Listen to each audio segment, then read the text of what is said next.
Good morning from the Philippines. Just wanted to do a little piece to camera here because there's a couple of subjects that came up, mostly around the budget and the living here and what's going on with the money.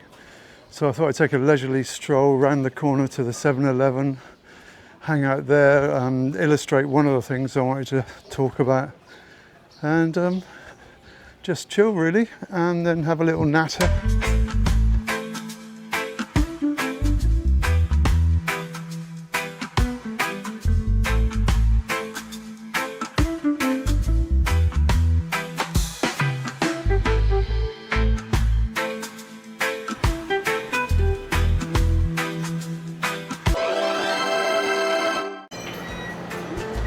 Morning, Paul. Oh, I have ice.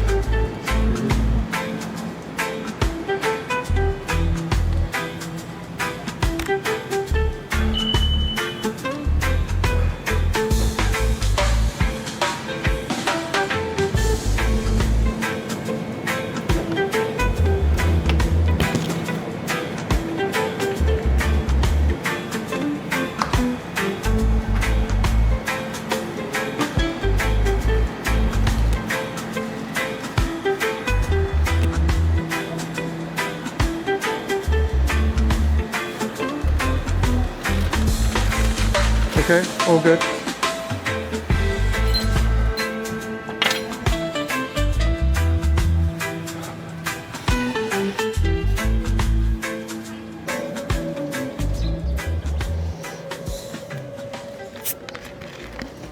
Hey there.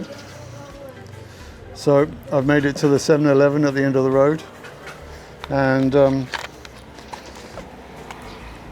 conveniently they sell ice cups. So if you're too GD lazy to go to your freezer, put your own ice in your cup before you have your beer, and you do have ice in your beer here, otherwise it just doesn't stay cold long enough. And you just fill your drink in and it's ready to go. It's a pretty expensive way of doing it, but it is, it is doable. So I managed to, when I was trying to crack the ice, I did manage to, I think, crack the cup slightly so it is dripping. So I'm having a little Coke here with ice. And it's needed because other colas are available, even those crappy ones you get in the Co-op in the UK. Other crappy ones are available. Beer all night like that. Was when I arrived a couple of months ago. It's sort of in the late high 20s. Now it's really ramping up into what they call summer here, and that is, well, I suppose a couple of weeks ago by 10 o'clock in the morning it was around 31 degrees. It's now going to hit 33 in the middle of the day, so it's warm.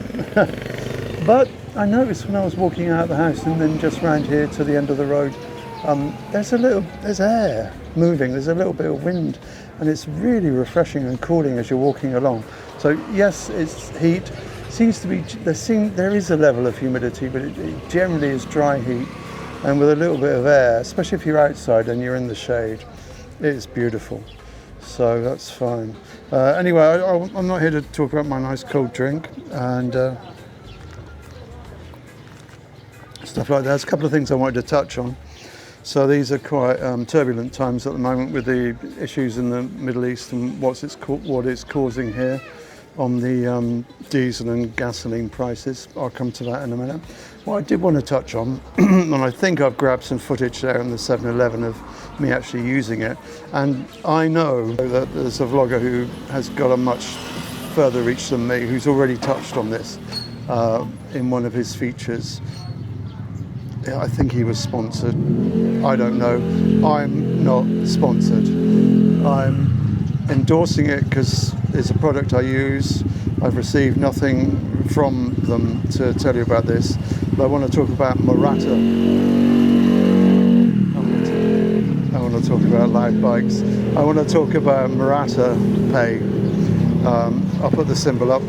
So Murata Pay is a system where if you, like me, maybe you're early into the Philippines and you don't yet have a bank account, and I won't have for a little while because I'm going through all the clearance processes and the applications for visas, etc. It's all fine, everything's in process, no problem at all. But it does mean I don't have a bank account. If you don't have a bank account, you cannot use GCash. GCash is the main system here used for people to pay things. The QR code pops up, bleep, link to your bank account here. I don't have that ability at the moment until I get a Philippines bank account, which obviously eventually I will. In the meantime, I'm using MurataPay. And MurataPay is, you can just download it. You can link it to your bank account in the West, wherever. Mine's linked to my UK bank account. And you can very easily and quickly transfer money through onto it. And they don't take any percentage, they don't take it, as far as I can see, there's no fees taken. And it's very reliable and it's very stable. I've only had a couple of issues, and that's been where the vendor has not got their act together, maybe with their QR code or anything like that. It's quite widely available, so I used it in a 7-Eleven here. You can use it all in all the big stores like SM, etc., etc. Even some of the smaller ones like Mercury Drug and places like that. So it's quite widely used. It's a good backup if you haven't got cash on you. Always carry a few thousand cash, obviously, as backup, because you know, things can fail here, systems can fail temporarily. So it's great. I'll put it up. I think I've grabbed some footage already of me using it, just to show you how easy it is to use it. If I haven't, apologies. So I'll show that. So yeah, we've got this. Obviously, I'm moving on now to the other subject I wanted to touch on, and that is I had quite an interesting conversation with a taxi driver yesterday. I was coming from Santa Rosa back into this part of Laguna, Cabuyao, and we were talking about the gasoline situation. As every conversation's about the gasoline and the diesel situation at the moment. And it transpires. It took me a little while on this, Grab. And there's another app that you can use as well to get a taxi. It's like no drivers available, no drivers available. Eventually got one, fine. He was saying to me the reason it wasn't that there was high usage that was the reason for me not being able to get a Grab cab. It was that simply a lot of the drivers are not going out. It is not worth their while going out. It's costing them 500 pesos for the smallest amount of fuel they can put in, a couple of litres. They're not going to make that back in 2 or 3 days. They're literally just staying at home. And this goes for the trike drivers as well. So I've seen diesel prices, which is all I'm really looking at most of the time, because my truck is diesel. And I've seen prices between 139 and 151. So 151 would be Caltex, Texaco, and all the sort of the big performers. And then the independents, you can get it for around 139, 138 a litre. So yeah, it did mean that there was a lot less jeepneys on the road yesterday, which obviously makes driving a lot easier.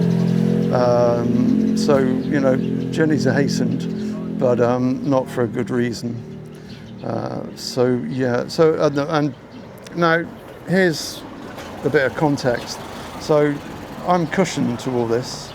I'm a privileged Westerner with obviously I'm drawing my funds from the UK. Still keep important to keep a bank account in your home country and draw the funds from there and then distribute onwards. So that's the way to do it. Don't even consider doing it any other way. I would never have my money paid directly into a Philippines bank account, and there's various reasons for that, which I won't go into now. So draw the funds in and distribute as you need. The costs are very low to do that, particularly if you use the receiving bank's fee when you do your monthly transfer, for example. I only do one monthly transfer. So, sorry, I just need it's hot. Cheers. No booze, no Jack Daniels. Other bourbons are available. Oh, jeez. So, obviously, yeah, I'm cushioned a little bit from it. I mean, you've got the pound is kicking around 80 pesos at the moment. I don't think I've ever seen it higher in my lifetime where I've been aware of the Philippines. And it's hovering around 60 pesos to the dollar, to the USD. So in that sense, we're, us foreigners, us expats here, we are cushioned against it. So while these guys around us are struggling, the extra few pesos can probably mean the difference between eating and not eating that night. So I tend to tip an extra dollar on any taxis or sometimes trikes, if the trike ride is long enough to warrant it. So I'm aware of it. So I'm not being the big white saviour here, but it just kind of compensates them for the sort of what they're going through at the moment. But so it's 60 pesos to the dollar and 80 pesos to the pound. We are shielded in that sense. So those of you on if you've come out here on a very, very tight budget, you're going to feel it because you got to put diesel in you've got to put gasoline in your bike or whatever. Presumably you have a bike. Probably not running a car if you're on a tight budget. So you might be feeling it. Your family might be feeling it, but it's just one of those things.